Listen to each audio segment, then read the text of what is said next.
Hi, hello, marhaba, and welcome to the Palestine Digital Activism Forum. I'm Alison Carmel, the International Relations Manager for Hamla, and you are here joining us in the second session. The cat is out of the bag. This session is focused on responding to surveillance technologies in Palestine and around the globe. So thank you very much for joining us here. I'm just going to begin our session with a short introduction that I hope can provide some of the framing for the session. And then we will have a question and answer some of the questions which I have prepared as the moderator. And then towards the end of the session, we will have an opportunity for the community to also contribute and to ask questions in the chat. There should be also further instruction for people who need translation. And you can also use Zoom to have translation so that you can listen to this content in Arabic as well. So once again, ahlan wa sahlan, thank you everyone for joining us here today. I want to start off by talking and just reminding everyone that surveillance technologies and the use of surveillance on Palestinians is nothing new. This is, in fact, a very old tactic that has been used to oppress Palestinians and many other dissidents around the world for decades. But what is new is that in recent years, Israel has built one of the most profitable surveillance technology industries in the world. Not only this, but along with its profitability has come a notorious track record for selling technologies to state actors and non-state actors who are known to violate human rights, and for developing these technologies on Palestinians. And while their military development and application may be known increasingly to the public, the fact that these same technologies are being repurposed for non-military sectors, including the health sector, is an important development for the next phase of advocacy regarding surveillance technologies and attempts to deal with the issues of human rights surrounding these technologies and their actors. Over the past decade, many human rights organizations and advocates, some who are in this session and far beyond, have been working to address human rights violations related to the spread of these technologies. However, there are many challenges to addressing these issues, especially as the legal framework authorizing and regulating surveillance technologies remains insufficient. And there are questions about whether these technologies are inherently disproportionate and inaccurate. An increasingly high surveillance environment is making it increasingly difficult for anti-surveillance activists to discuss and to organize to stop the spread of these technologies. Tonight, we will hear from several advocates and researchers and experts, including Riya Al'Sanah from Who Profits, Sonya Meyerson from Jewish Voice for Peace, and Samuel Jones from the Heartland Initiative, in this interactive conversation about surveillance technologies today in Palestine and around the globe.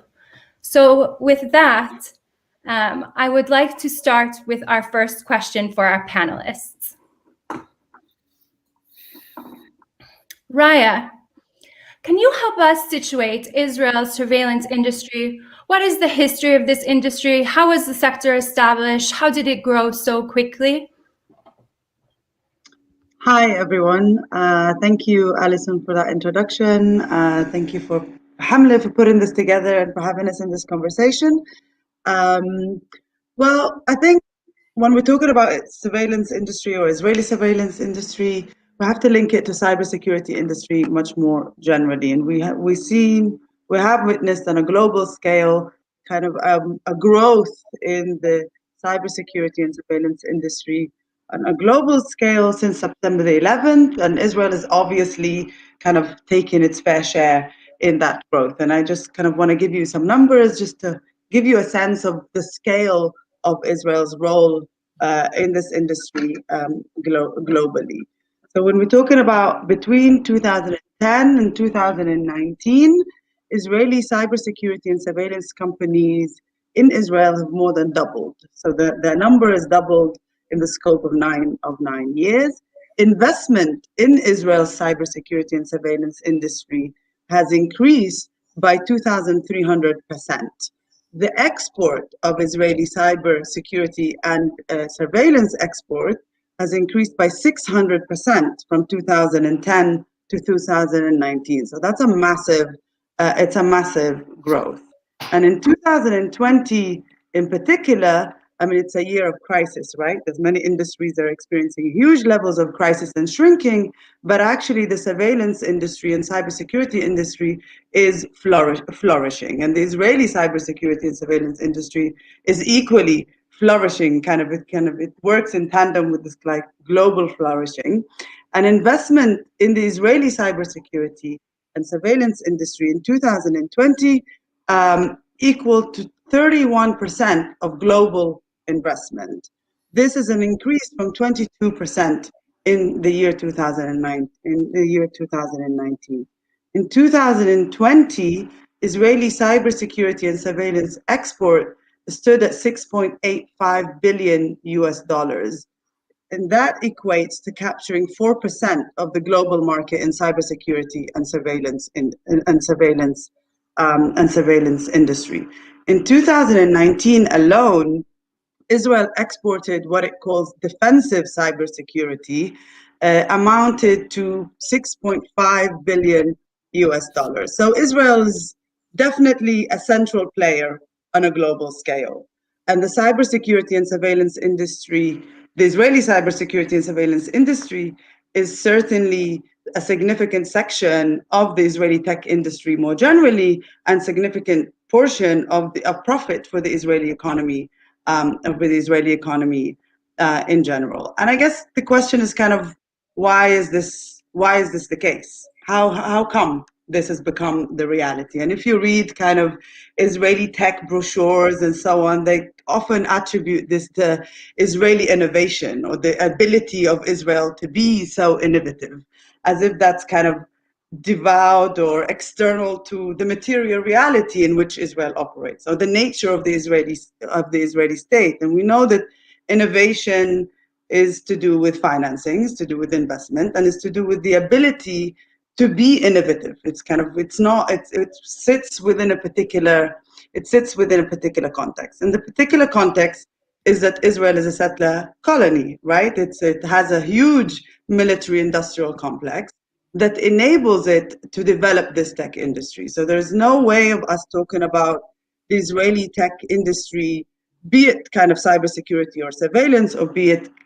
you mentioned the health tech at the moment, or agri-tech, or financial tech, or any form of tech, without linking it or attributing it to the Israeli military industrial complex. And the Israeli military operates not only as kind of an incubator for the human resources that make up the Israeli tech industry. So you have a lot of Israeli soldiers that once they leave the military, they transform knowledge that they've acquired during their military years into the civilian sphere or the private sphere in companies. But it's not only that. A huge amount of the Israeli tech personnel or human resources of the tech industry never stop being soldiers. So they are reserve armies. So they always go back into the military. So the relationship and the knowledge production between the military and the Israeli tech industry is not one that kind of, you go into the military, you learn stuff, and then you take it into the civilian sphere. There's a constant exchange of knowledge between the military industry and the civilian sphere, and that's not it's not a seasonal thing. It's a constant thing. It's what makes this industry. There's also the academic level. So a lot of the Israeli universities are engaged in huge projects and investigation and knowledge production in relation to cyber technology and surveillance industry. And these are not, again, there's a lot of joint projects between Israeli academic institutions and the military. So civil is never civil, you never this whole structure is a military structure that is invested in constantly developing mechanisms of repressing, dispossession, and controlling Palestinian people, whether it's being Palestinians that are in the West Bank, Gaza, Palestine 48, or if you're a Palestinian refugee scattered around the world. Like, this industry is always geared towards targeting Palestinians, and there's always a need and a necessity to develop those mechanisms of controlling Palestinians. But there's an also interesting thing, and I know that I'm kind of reaching my limit of my time with this question, and maybe we can get back to this in the Q&A, of how the proliferation of the industry is not solely based on kind of the knowledge or the relationship, that specific relationship with the military. And I think it's interesting to note that the Israeli companies are not necessarily only selling products. They are effectively selling an experience of oppression, an experience of exploitation, an experience of dispossession. And this is always central to how the industry perceives itself, to how the industry markets itself, and how the industry is received by the external, by the global world, but also how the government itself, the Israeli government itself, operates as an incubator through which the private companies find themselves on the global market. So it's not only companies marketing themselves to the global world, but the Israeli government creates the infrastructure, and through specific frameworks, and maybe we can talk a bit in the Q&A about a specific government body, which is called the Israeli National Cybersecurity Directorate, how this creates a special framework through which these companies go out to the external world. But I'll stop there, and we can kind of get back to that in the Q&A. Great, Riya, that's perfect. That's a really good framing for us. And I think also that you're really adding on important layers of understanding about how it isn't just. Can you tell us about this a bit more broadly? How is this? What is the impact of this in the global scale, and what are the efforts to address this issue, whether regulatory or other, globally? Yeah, so building on Riya's points, unfortunately, lax regulatory regimes are the rule, not the exception. And this is for a variety of factors. So you have a rapidly increasing demand for surveillance technologies, especially in light of the pandemic. There's been a resulting booming business for companies and the states in which they're headquartered. The technologies are relatively very low cost, and the technical complexity required to understand them, combined, all of that means that the tech is far outpacing the regulators.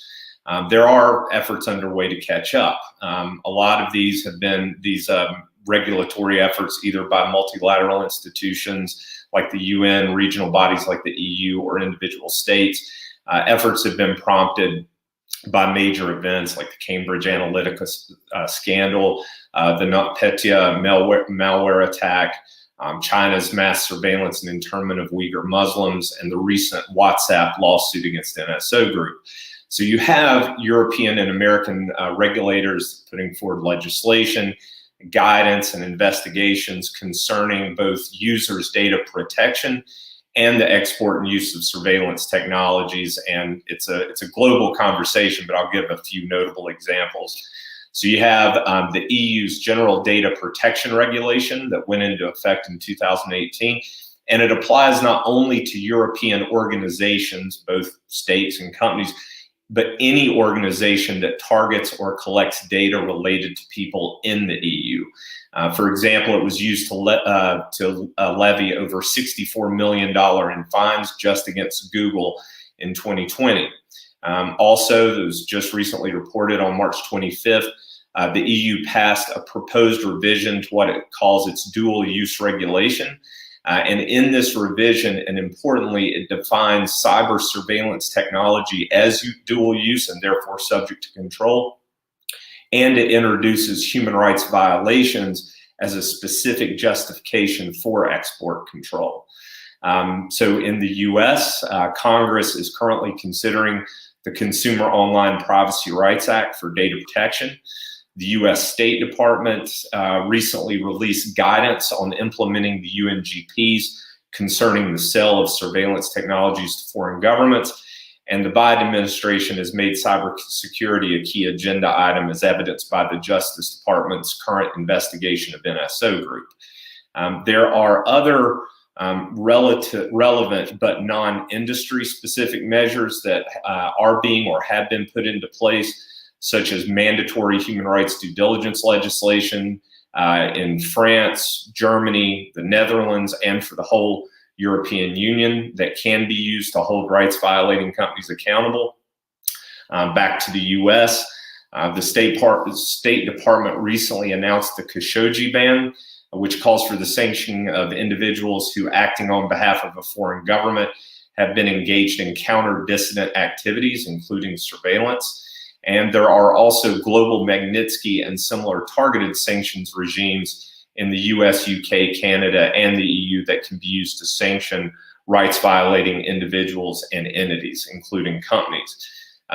Yesterday, Israeli human rights attorney Itai Mack was interviewed by Israeli Defense, and to our conversation argued that companies like Celebrite and others could find themselves on the wrong end of US and European sanctions regimes by continuing to export their products to states like Russia, Belarus, Myanmar, Burma, China, and Azerbaijan, or they could be sued by a victim of human rights violations in a third country's court, like Germany or the Netherlands.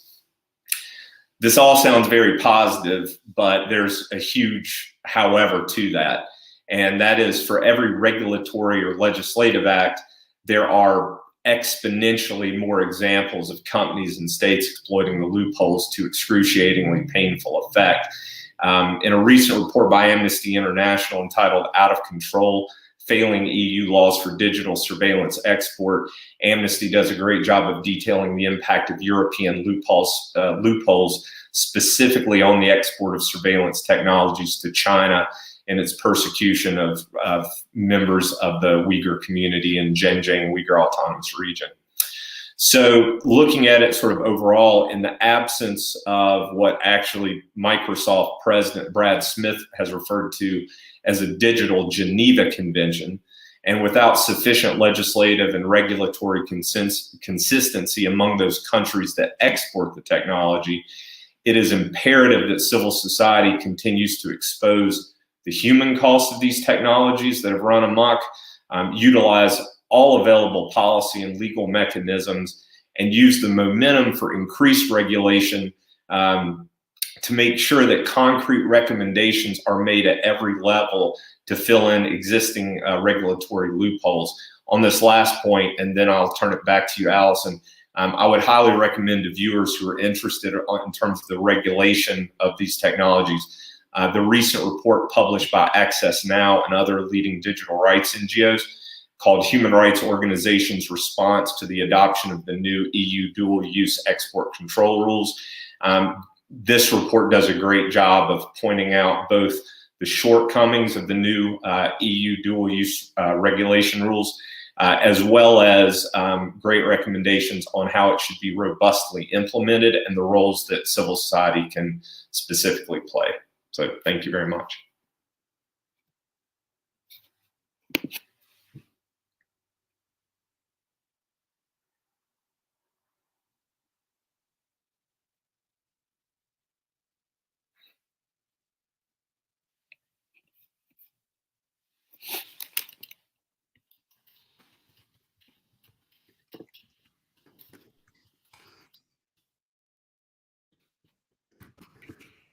Sorry. Newbie at the digital conference. Of course, I made the classic muting mistake. Sorry. I was just saying thank you so much, Sam. That's really great to give us the global context to see how far this has gone and also where it might be going. What are some of the ways in which there may be opportunities for regulation that could help to address these issues? But I also do want to talk now with Sonya about how people and how campaigns and how the work of activists and advocates and the civil society that you were mentioning, Sam, what can be done in these ways to address the issues of the surveillance industry? And from the experience of Sonya and JVP, what can make a successful public engagement in this context? Great, thank you, Alison, and thank you, Hamla, for having us, and to all the other panelists. This has been already really rich. So I thought that from the Jewish Voice for Peace perspective, I could talk about one of our earlier campaigns that targeted the Israeli company AnyVision, which focuses on facial recognition technology. And as Riya had just been pointing out, AnyVision is founded and certainly run by a number of former members of the former and or current members of the Israeli military, including the Shin Bet, Secret Service surveillance, the way the campaign was able to successfully roll out was that it was this AnyVision, this Israeli company, received $74 million in sort of startup or expansion funds from Microsoft. And Microsoft had also recently announced its own 6 principles to guide its facial recognition work and where it invests and what it can be associated with, including things like there has to be only lawful surveillance. However, AnyVision, like many Israeli technology and surveillance organizations and companies, works its algorithms on unwilling Palestinian victims. And so its technology is used at checkpoints, and it's also used through a unofficial network of secret cameras across the West Bank, the occupied West Bank. And this is clearly in contradiction to Microsoft's own principles.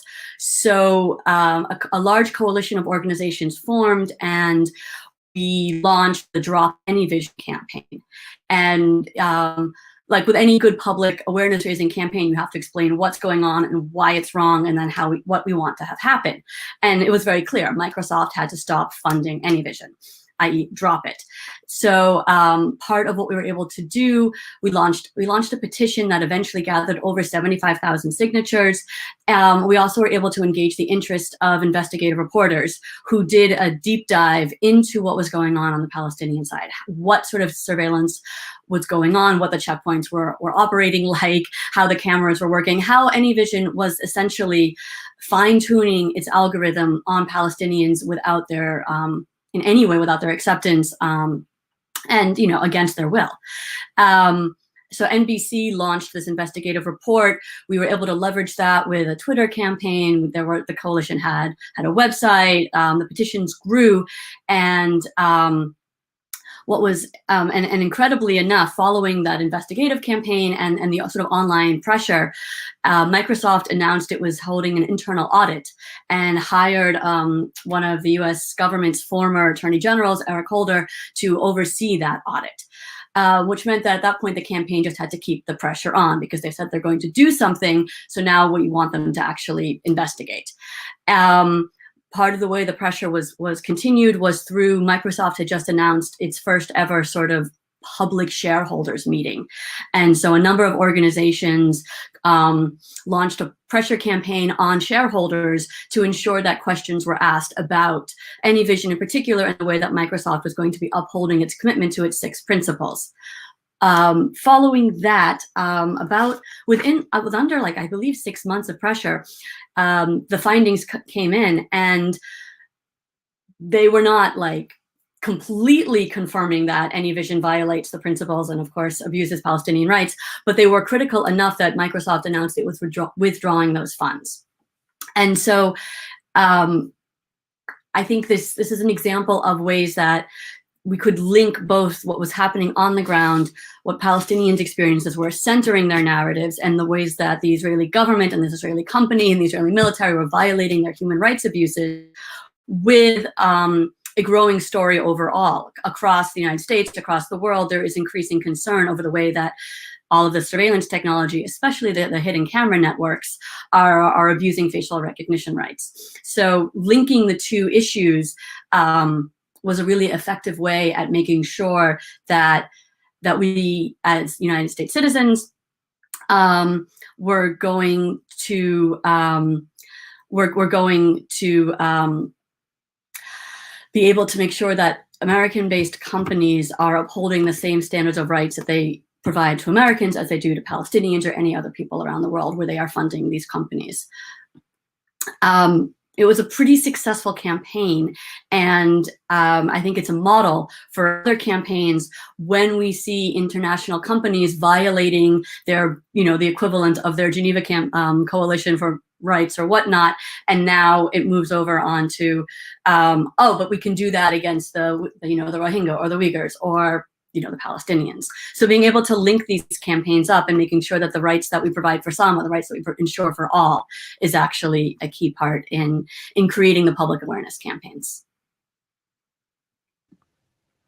Amazing, wonderful. Thank you so much for that, and for just making it really tangible to us also a bit more about how to be responding to the rights violations that are happening now, and also how we may respond in the future. I want to look a little bit deeper into the unique context that we're in now, where we have the coronavirus and the COVID response. And I want to ask Riya a little bit more, just if you can go just a little bit more deeply about how you see this coronavirus response interacting with Israeli surveillance technologies, and what are the potential trends that you've identified in this area? You're on mute, Riya. Oh, it's my turn to kind of faux pas. Well, I think, we saw how during COVID, the military infrastructure, be it kind of the public in the form of the state military infrastructure, with the private sector, with private companies, are the main force or the main structure that is able to respond. And it was bought very heavily by the Israeli state in its response to COVID. One of the areas, for example, is the tracing and tracking. And Israel very early on was kind of grandiosing and very publicly announcing how, it has the perfect system.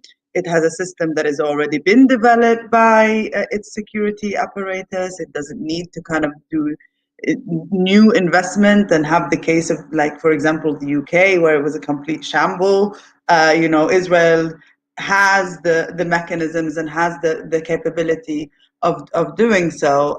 It has a tool that has already developed monitoring Palestinians for decades. It just needed to transform its usability from purely a security space into the public space, and in kind of fighting the pandemic. But what was interesting with the tool, the kind of the tracking and tracing, is that Israel always tries to portray itself and its industry as invincible, so great, so formidable, so accurate, that actually the tool proved to be not that accurate and not that great. So it's kind of, in a way, there's this big talk about Israeli tech, but then in some ways, when it is implemented, sometimes it doesn't deliver. It obviously, in our terms, it never delivers, but in tech terms or in industry terms, this didn't really work as well as Israel wanted it to.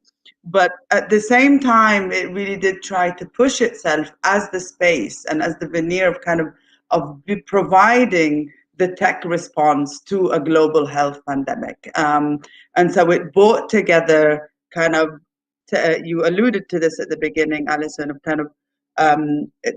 health tech companies in collaboration with Israeli military companies together under one framework to develop new technologies and new products that are able to kind of help with overcoming the pandemic. So you saw the involvement of Elbit, for example.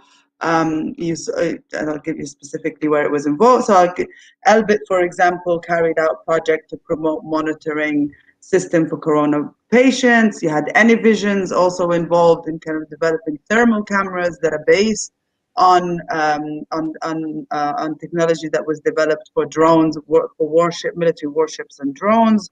You had Rafael also was involved in the development of monitoring that are based on the missile technology that they developed, Israeli aerospace industry. And so you saw how tech crises, in a way, always are not always moments of crisis for everybody.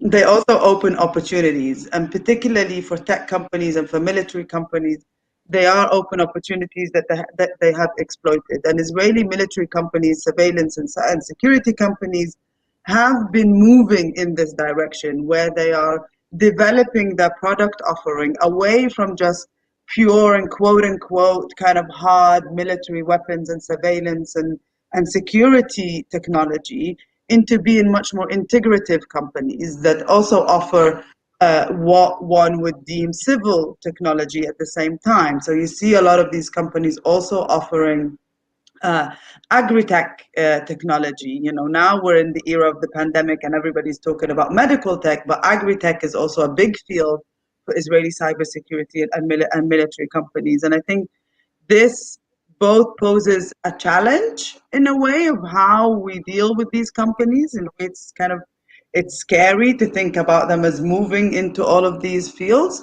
but it also maybe also offers an opportunity, if we're thinking about in terms of accountability and campaigning, of how we can engage with these companies. Because often the challenge has been with security and military companies is that they're very small, private, very far away from us. They're engaging with bodies that we have no ability to exert accountability vis-a-vis.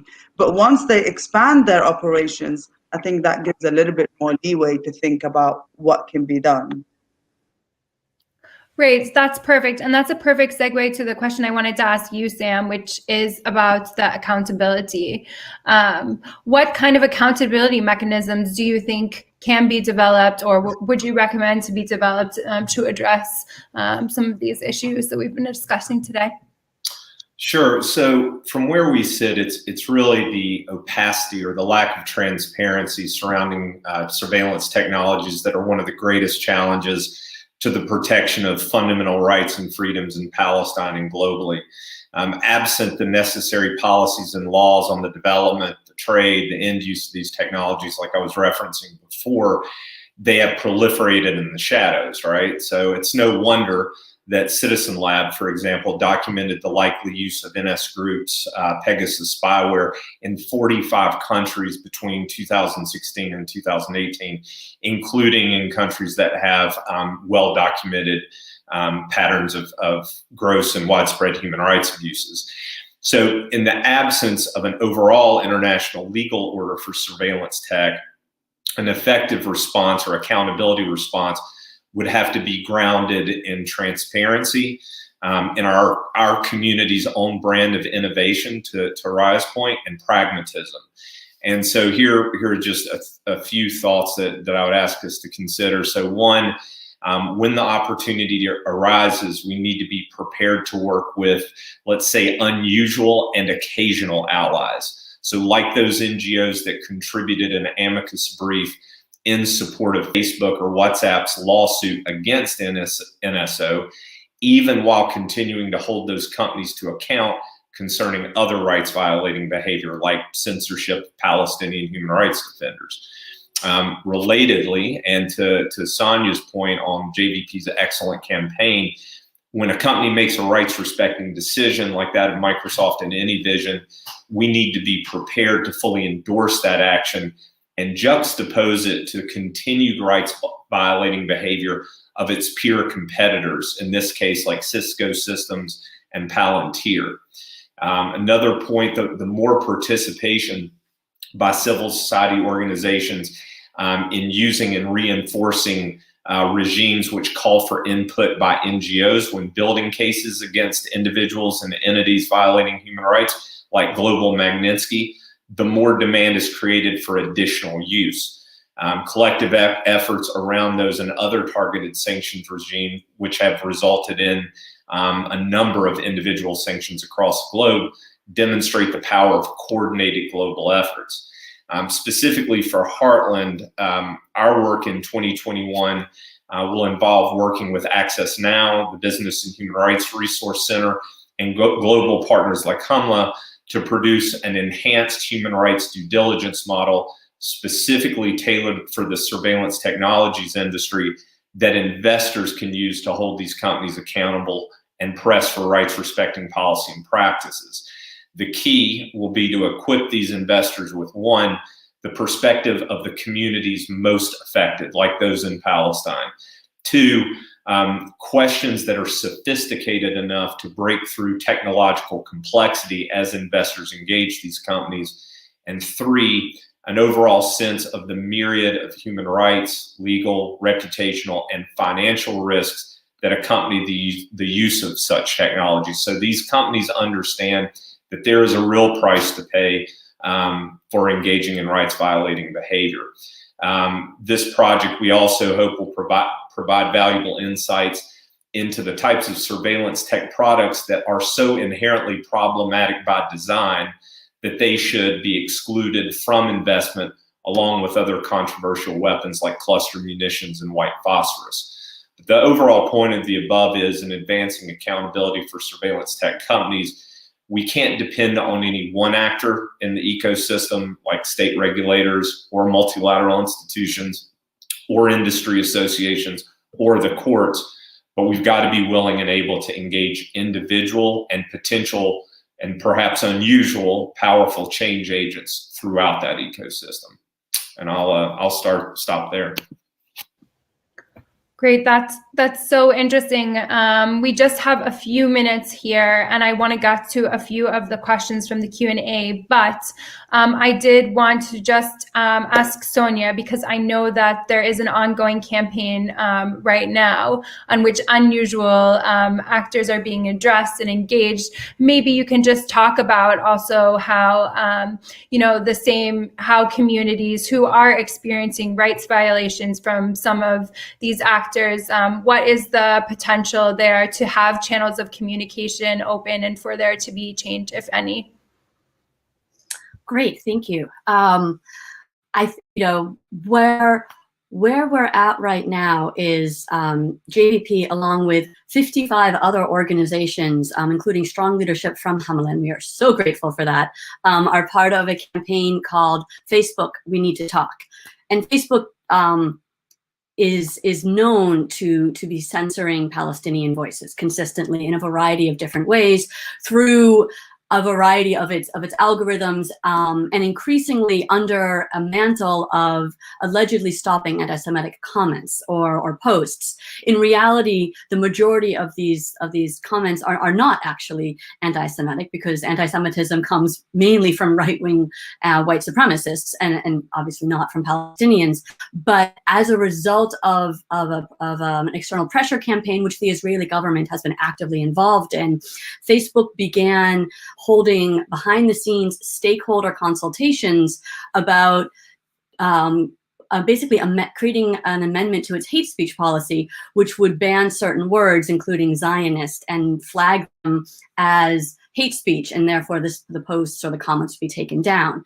Given that most of the comments about Zionists are Palestinians and people in support of Palestinian rights that are actually calling out for accountability and pointing out the actions that Zionist settlers take, or that the Israeli military takes in the name of enforcing its Zionist policy with land theft or home demolitions, or tearing down vaccination and COVID testing sites, it's obviously about censorship. And so one of the main things that this campaign has done is to try to create awareness that Facebook is even considering this policy. And so we're trying to claim accountability. And so we're doing that through, a global campaign of 55 organizations, over 50,000 signatures on a petition, website, social media shareables, Twitter storms, Twitter town halls, and then also really importantly, even under the restrictions of the pandemic, we delivered the petitions to 17 different Facebook offices around the world. And we had COVID-safe protocols, but we are bringing these issues to Facebook, whether in Australia or in Palestine, or across the United States and Europe. And by continually raising up these issues, we are demanding that Facebook be accountable for its decisions. And in fact, for the listeners who are on right now, some of these Facebook executives who are part and parcel to making this decision will be on a panel this afternoon. And I strongly urge that everybody encourage and claim the right to accountability to find out if Facebook has decided this policy, and if so, are they going to tell us? And I'll stop there so that you can have some time for questions. That's great. That's a perfect preview also for this evening.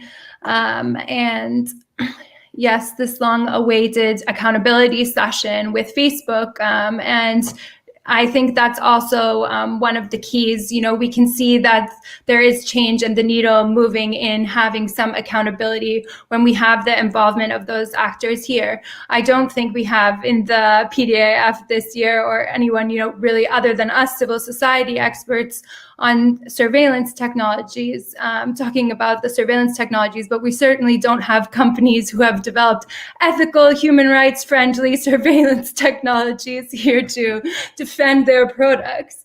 But, you know, the future is wild. We may find ourselves in a few years with, you know, technologies that have been developed in ethical ways and that are not being used to violate people's rights. We can only hope for that. So there are a few questions from the audience here. One of them is about the EU legislation. Okay, this comes from Ralph Goossens. He asks if the EU level legislation is one thing, and even loopholes aside, still local governments, local governments need to fund oversight bodies. So the regulation also has to be at a local level. For example, there's a relevant, if relevant oversight bodies are very underfunded and they can only handle a fraction of the complaints coming through, which is seeming to be one of the cases with GDPR, this wouldn't necessarily address or fix the issues that we're speaking about. So is there anything further that panelists would like to say about the need for local government regulations? Sam? Yeah, I mean, I think the point is absolutely correct. You know, within a short amount of time, try to get to sort of the broader global, you know, potential in developing regulatory context. But Ralph is absolutely correct, is that that has to be complemented by advocacy for the establishment, the proper financing, and the proper criteria for local regulatory bodies. Period. And there are any number of holes even in well-financed bodies that companies have figured out how to get through, which is why here again the role of civil society is so critical in highlighting both the loopholes and how to fix them. And some of those recommendations in the Access Now report that I referenced could easily be adopted and translated into other local contexts for what constitutes a sufficient regulatory mechanism. Mm-hmm. And I just want to say that, you know, of course, this is a world of diverse opinions as well, and that for some advocates, it also may not be acceptable at all, the surveillance technologies or the practice of surveillance, right? Especially in the hands of governments. So I think also that that's part of the sorting out of this period on the local level, but also on the global level, people making those decisions about whether or not those technologies will be a part of their lives, and that we will see diverse interpretations of that. I want to take another question. This question is to Riya. It is about if the Israeli Military Institute built such an ecosystem amongst the private sector and other institutions, so they finance their activities from business. I'm sorry. Are they financing their activities from business? So their military activities are, I think the question is, if the military activities are all being financed by the business, how this, you know, is a revolving door. And yeah, and is this also like being used to advance the technologies? Okay. I'm not sure I get the question, to be honest. I mean, I think the military has a huge budget. It's a publicly funded by the state. The issue is that there's a constant relationship between the private sector and the public sector. In this incident, kind of the Israeli military and the Israeli tech companies. What the state does is that it does have frameworks whereby the Israeli government itself creates the structures where it brings the military in relationship with the Israeli with the universities and the private sector under one umbrella, and it funnels funding into these structures that then military companies benefit from them, and the private kind of military companies are often also private companies, right?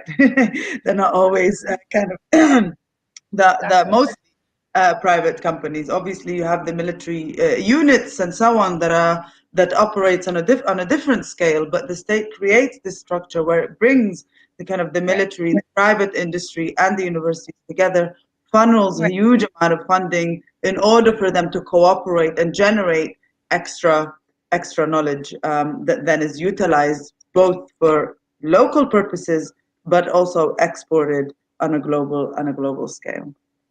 Well, I'm really sorry we don't have more time. I'm sure there's many questions that we can discuss and go further with, but we'll have to close.